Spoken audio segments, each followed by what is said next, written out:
I don't get to say this very often, but this RV is kind of like a mullet. It's business in the front, and it's a party in the rear. Hey everybody, Josh RV Nerd of Bish's RV down here at Grand Design on a beautiful day today, getting a little bit of skin cancer, enjoying a look at this 311 BHS model right here.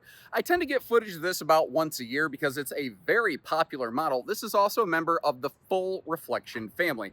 There are three subsets of reflections. There's the 100 series made for affordability, the 150 series made for mobility, and this right here, the full reflection, made for livability. This tends to have more of the daily creature comfort features included on it. Now this one is a little bit uncommon. It's one of the very few big reflections without a full east-west bed slide and washer dryer prep. It is more of a family focused model, but it also provides some things that are really, really nice, like maximum campsite window coverage. And it's a bath and a half model. This is one of the smallest designs I've really found consistently popular in the fifth wheel market with a bath and a half function. So whether it is a couple kids or the fact that the rear bunk room has kind of a move bunk, get out the way, comfy sofa down below, second living room area, I've seen people convert these over to offices. I've seen them be a literal mother-in-law suite. But whether you have just, a couple kids or maybe an adult child with special needs, or you've got your dad lives with you now because he's getting a little bit older and you want to still make some memories while you can, having a dedicated bathroom next to each sleeping space is so handy. The living room arrangement's kind of interesting because in the living room, it sort of feels like a toy hauler that they just put a bunk room on the back of. It kind of, in a way, really literally is that. We have the push button easy auto leveling Goodyear tires, more ride suspension package with the wet bolt shackles. If you wanted to, there is some pin box upgrading you could do on this if you wanted to tow and go a little more. Dual air capable, hitch on the back, 370 watt solar, and a bunch of other stuff. Let's go. Woo! So to you, it's just watching one video, hopefully from a very comfortable place. Or maybe you're getting paid to watch this from the toilet in the bathroom on a Monday at work. I don't know. But for me, it's like 8 videos on a very hot, humid day, and I am not complaining. I have a very cool job, and I appreciate it. I'm a very fortunate person who's been blessed with a lot of really cool opportunities. And camping's fun. I get to just walk around fun stuff all day. So what are we looking at? Like, this is a fun family model, but you see how you've got that pass-through door in the back there. It creates the privacy that I think families really want when they go camping, especially long-term, which is kind of what this one is designed for, being a full reflection. It's intended for longer term consecutive use. Like, I could see this working as like a seasonal camper for some people. It could totally be a completely mobile situation. Nothing says you have to like get a site and leave it there. By the way, notice how this has the amazing Technicolor Dreamcoat package going on. There you go. Depending on how the natural outdoor ambient light sees things on the camera sees on the inside, it will color shift like that. So it's not actually yellow like you're looking at right here. It's just this camera's dumb that way. Oh, crap. Son of a gun. Crap on a spatula. The entry door does have a full privacy shade in the door. I forgot to partially deploy that. Pulls from the bottom up. They've also got a handful of various little four-legged furry friendly features right here. The little scratch guard on that screen door right there. Also, if you do have that screen door shut and maybe got a toddler bouncing around, toddlers have that thing where they like to smash their hands on stuff because they don't realize that their Hulk strength, that can kind of help. Notice the power outlets down in that dinette. Speaking of kids and Hulk strength, how is it possible that a newborn baby's legs are stronger than a grown man's arms? Like, you're trying to change their diaper and they're out muscling you. You're like, I'm trying to help you. Why are you making this so difficult? And they're just not having it. They're like, nope.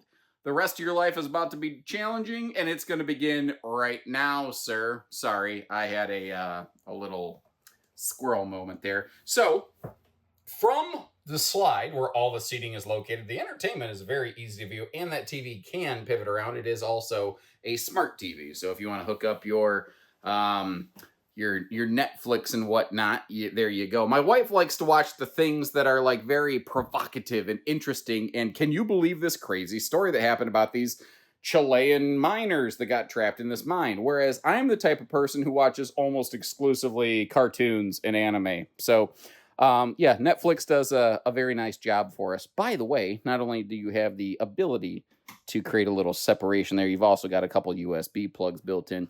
This is a manual ripcord style theater seat, by the way.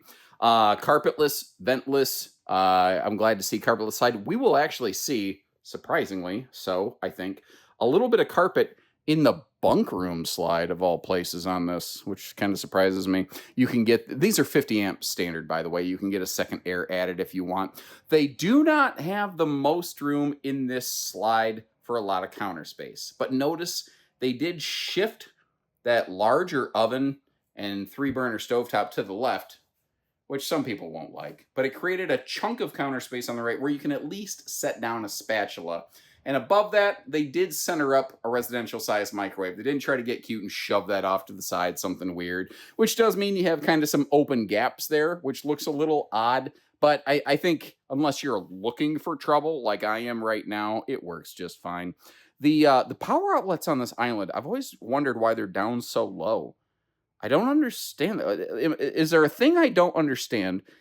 Would they not be better if they were just up here below the countertop line? Like, why are they halfway down the island? Unless it's just for pure visibility purposes. I don't know. I do appreciate, though, it's easy to miss the indirect lighting that exists down here. Just for like nighttime navigation. And in the kitchen, but only the kitchen, we will have solid surface countertops. I really appreciate how they radius those edges. That's a larger 16 cubic foot, 12 volt compressor fridge, by the way, which means this has been paired up with a 370 watt solar package. They pair the solar based on the size of the fridge in the Reflection family. Now, over on the right-hand side, that's where your control panel is kind of hidden away. It is a smart control panel, but so if you want to get the phone app and operate your slides and stuff off your phone, you can. The thing though is it does just have buttons. So the statistical fact is like the unbelievable majority, like 99% of people maybe log into that app one time and then they just use the control panel. It just I don't know that those smart commandy systems are like the big darn deal that they necessarily used to be. I would say that will be an awesome spot for a wastebasket, but in a few minutes here you're going to see that they actually gave us a little bit better place for it. You might notice I forgot to deploy earlier the rollout dish drying rack that does cover the full sink, and then over here they just any little space they can. They add drawers, big drawers, really. And notice it's easy to miss because it's white on white next to a white countertop, but the easy reach power outlets over here. If you're looking for like a coffee bar or a griddle station, that right there is the just darn perfectest place to try to pull something like that off. Now, you see that little knob on the refrigerator at the top center? That's the travel lock for the fridge. So don't leave home without it. And don't leave the dealership without it. I see people all the time say, man, my refrigerator door went flying open in transit, lost a bunch of stuff, etc. It's a bummer, but it's because nobody told them about this. And if for $0, I can help you avoid a really unfun kind of headache situation on your camping trip, well, I'm going to try to do that. Now, the trick is, with this refrigerator door open, I got myself kind of blocked off from everything else here. And you know what occurs to me? It's not every day I get to say this and get a free pass from HR. Basically, the conversation you want to have when you're leaving your campsite is you say, hey, did you check the refrigerator door? And oddly, the correct answer is it's screwed. Because the thing screws into place. And that brings me far more joy than it should, but I am a very immature little boy in a grown man's chubby body. Now, I got a quick question. As we look at this secondary and tertiary storage space here, this cabinet on the camp side of the RV, is that storage better than having maximized windows in this floor plan? The only reason, like, if this slide were on the driver's side of the RV, I wouldn't even question it. I would say, yes, definitely give me that. But campsite windows are a very valuable thing, but so is storage. So I guess my question to you is, which one is more important given the other storage spaces that we have available in this RV. You know, do you need that extra space? Is it nice to have? You know, I dislike the idea ever of getting rid of storage, but I don't know.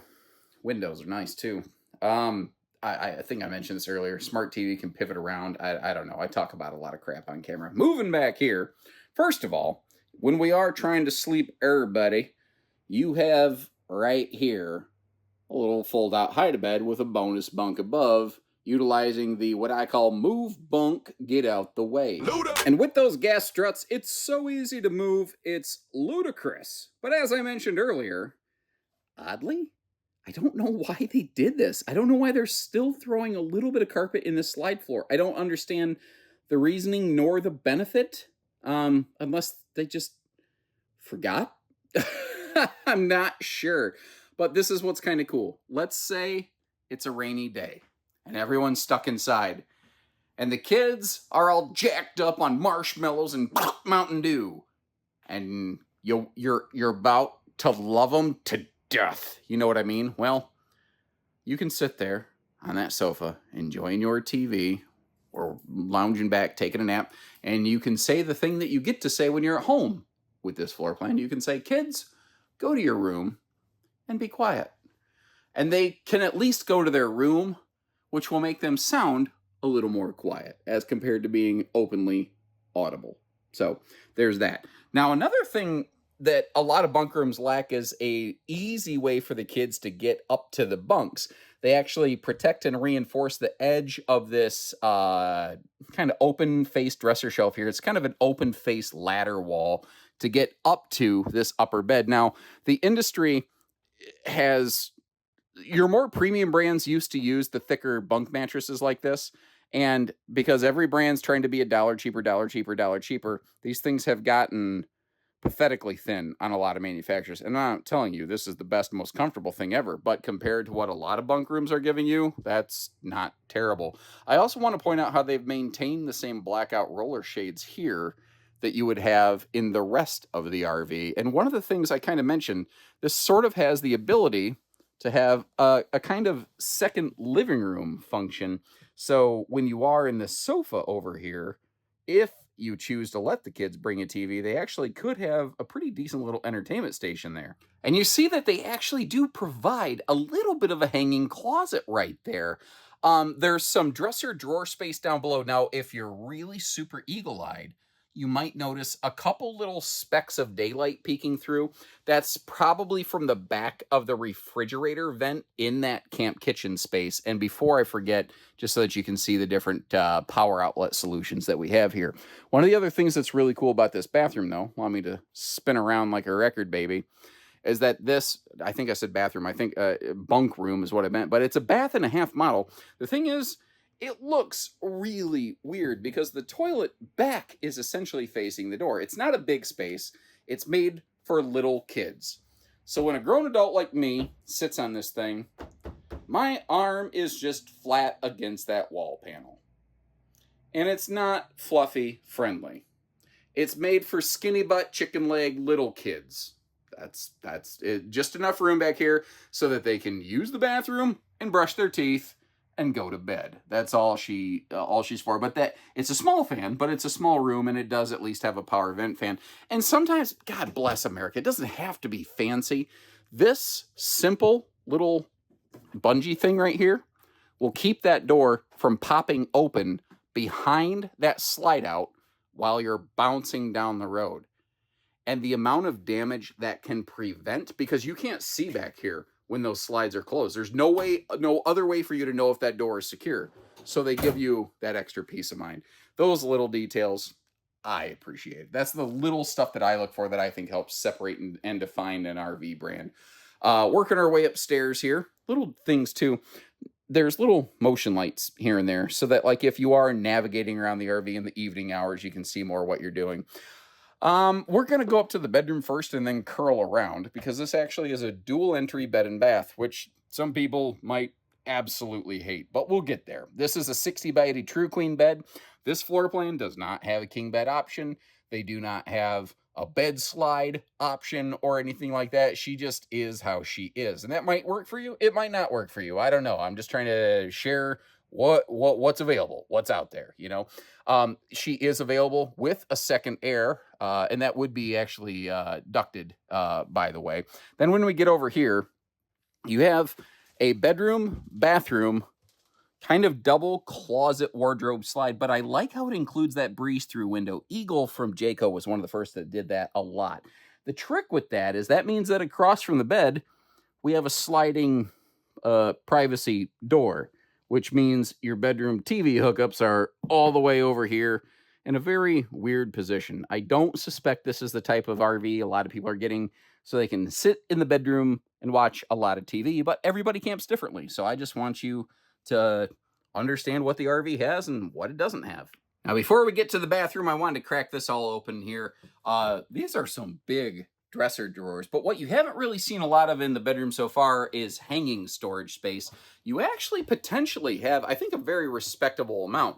First of all, you've got this thing right here, but then you have the closet that also goes into the bathroom. Using some X-ray vision over on the left side of the screen, you see that that's an extra drawer or linen cabinet or hanging closet, a little bit of whatever you want it to be, but you will kind of have to choose which is more important. Do you need more personal bedroom storage, or are you able to get by, and do you want more linen space? Now, if you use it for personal bedroom storage, that big cabinet right there, I'll get that open in just a second. I'm closing a couple drawers off camera behind me so I don't forget them and smash them when I close the slide, although those probably would have been fine. All right, moving forward, now that I've stalled and used enough time, if you roll up towels and stack them vertically, burrito style in here, not that anyone ever stacks burritos vertically.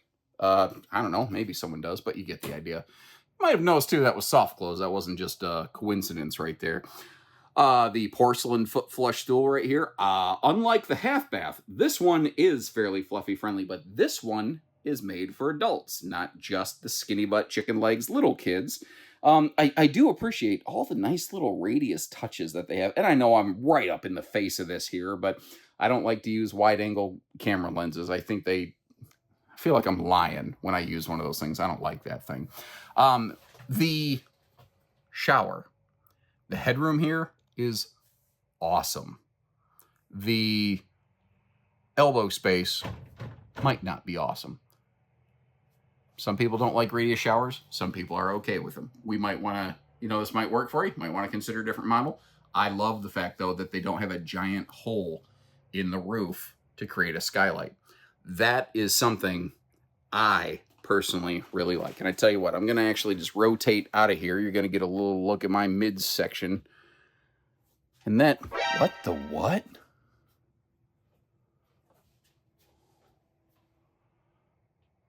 Why is there a power outlet up there? What would that be good for? What am I not understanding? Okay, well, hey, I don't know why that's there, but it's there. Meanwhile, let's close the slide. Now, sometimes there's benefits to not having the bed in a slide. Some slide systems will let you use the bed while it's retracted. Most will not. When the bed's not in a slide, there's absolutely no question about it whatsoever. Also, sometimes these dual entry bed and bathrooms, the doors swing inward, which makes getting in here to use the bathroom at a travel stop very difficult. This one, since the door swings outward, doesn't have that challenge. Now, let's not mince words. With the opposing slides in the island, everything behind the entry door is just pinched off and lost. Like the bunk room, flat, not available. The freezer, not available, but the refrigerator side, that you can get to. So this might be good for just a quick sort of travel stop, or if the kids need to use the bathroom, because every time you pass the last rest stop, the kids have to use the bathroom. But if you're actually going to do an overnight sleepover, you pretty much need to find a place where you can open everything up, which not every place allows. So hopefully that's useful for you. Meanwhile, let's step outdoors and let's talk towing. And I'm not going to belabor this point too much. General vehicle recommendation that I'm going to offer is going to be 3/4 ton and up. I don't believe half tons have any business hitching onto this thing. It's just too flippin' big. So moving on beyond that, let me ask you, what do you think of the updated look of this? I have been advised the nose cap might might be changing a little bit, but the general coloration will kind of remain the same. The interior obviously didn't update too awful much. There might be a couple little tweaks that are coming there. Something I want to talk about. This kind of confuses people because this is the Big Brother Top Reflections series. After this, you go to Influence and then Solitude. What's interesting is this one's step down, you could say, little brother, the Reflection 150.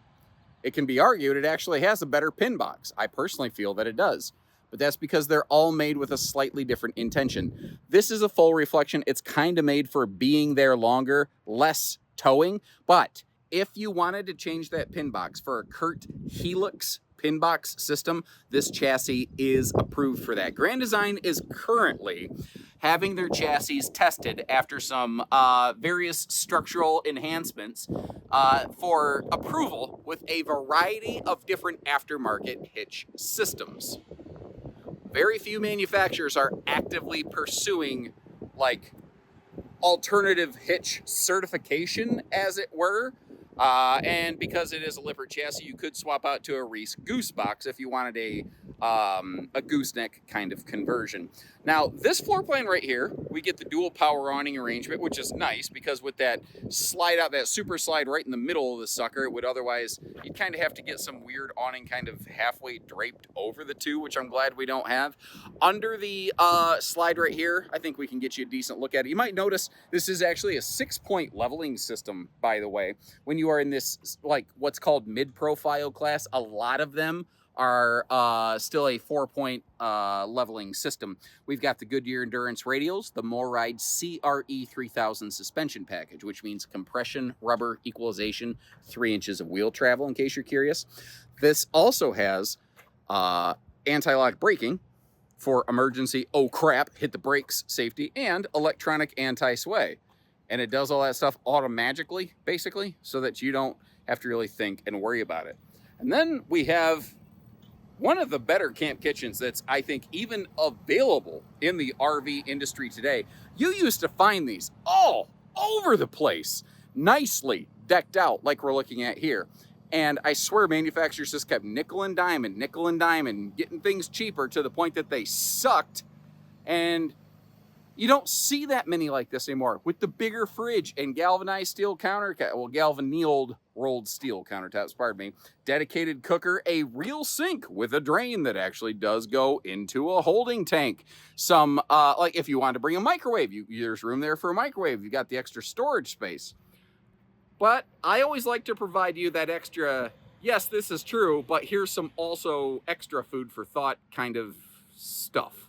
And in that spirit, I want to kind of demonstrate the sizification of this thing. Because it's on a big fifth wheel chassis, the whole thing sits up really high. I'm probably representing 6'2" on camera with the shoes that I'm wearing. And you can see that this thing is already at the level of my chesticles right here. So if you're a little bit more gravity friendly, that sink is going to be good for about washing your eyebrows. And this thing is going to be good for cooking your eyebrows. So you can wash them and then cook them. But this ground I'm standing on isn't completely level, but the fact is it does sit up a little bit high. That's not going to work for everybody. This is the extra stuff most people won't take the time to show you. And if this is a deal breaker, that's a bummer. You know, we are a sales-based organization. I'm not a commissioned sales guy, but I always want you to know the goal is truly to help you find your second RV the first time. But stuff like having a dedicated sink that actually goes into a holding tank has become about as rare as hen's teeth. So I love that they're taking the extra time and effort here. Now backing out a little bit here, of course, there's the propane cooker hooker down below. If you don't care for that griddle, you want to bring your own Blackstone or something, you could do that, no big deal. There's also the sewer hose handy helper stinky slinky tube that goes across the belly to keep that under control. We do have a receiver hitch on the back with safety chain hooks and 4-way wiring harness, meaning towing hitch, not accessory hitch. There's actually less difference there than the lawyers want you to believe, but hey. And you might notice here, you've got 2 different slide systems in play. The middle slides in the living room are a 12-volt electric rack and pinion. The front bed slide, wardrobe slide, bed bath slide, and this bunk slide are slim rack systems. Now, if you look down below, because you have that half bath back there, and then you have the kitchen and bathroom up here, this is a two-headed sewer monster. And when you look at the holding tank capacities on this floor plan, a lot of people will do that and go, why so much black and gray water versus the fresh water? It doesn't make any sense. It's because it has that second bathroom. So it has more black and gray holding tanks than they would normally target. And essentially, factories only really stock one size holding tank. So they use the normal fresh tank. They're just using double the others. Yeah, front compartment. I knew I was forgetting something. Let me get up here. We talked about the pin box and I didn't look in here. Okay, so your charge controller, 60 amp MPPT charge controller. You might not, that might mean nothing to you. Basically, it's a higher, more efficient, higher grade kind of charge controller, and it can handle double the solar that's on this from the factory. The big silver box is your converter. And one of the cool things here is that's from Progressive Dynamics, and it actually, you select what type of battery you're using, and it can fully charge a lithium battery bank, which your auto detect converters don't really do. Auto detect converters usually will get a lithium battery that you spent a lot of money on, only 80% charged. And then they rely on the solar package to get the other 20% charge. So if you're parked in a barn with no sun and just plugged in, this one actually can fully charge any type of battery you put on it. You just got to tell the converter which one you're using. So double check the links I left you down in the video description, by the way. If you're ever like, how much does something like this run? Check those links. Now, that being said, in the case of a Grand Design, we're typically not able to actually publish our discounted sale pricing, which is really annoying. I don't like it any more than you do. It sounds like, oh, he's making that up so they can see how hard they can screw me. Well, no, that's not what it is. It's just we have rules that we have to abide by. When these things are brand new, typically we can't disclose on the internet a discounted sale price unless it's in a private communication. I don't like that, but that's how it is. Rockwood does a decent version of something like this. Montana used to. I don't know if they still do. I'm not sure who else might make something like this, but if I can find one I've recorded semi recently, I'll leave you a link that you can check out down there in the description as well. Short of that, till next time, take care, stay safe, have fun, and happy camping, everyone.